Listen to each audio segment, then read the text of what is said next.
Latvijā lielu uzmanību ir izpelnījies tas apstākļus, ka Latvijas rādītājs atrodas vienā līmenī ar Kostariku un Ruandu. Un te ir interesanta tāda Latvijas sabiedrības uztvers īpatnība. Cilvēki reizēm ar augstprātību izturās pret citu reģionu, teiksim, Āfrikas vai Dienvidamerikas valstīm, domājot, ka mums jau noteikti vajadzētu būt civilizētākiem nekā tās nepazīstamās zemes.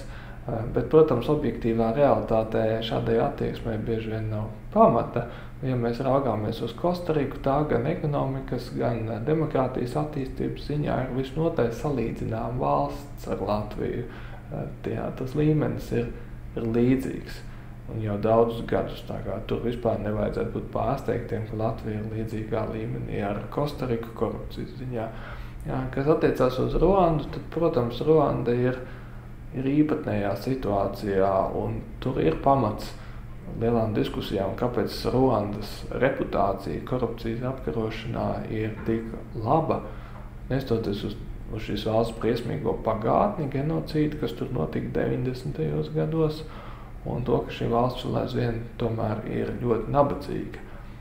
Bet Ruandas valdība šo korupcijas izskaušanu ir ilgu laiku uzturējusi kā ļoti nozīmīgu politisku mērķu un lozungu, un varēja būt, ka tas arī viņiem kaut kādus rezultātus ir devis.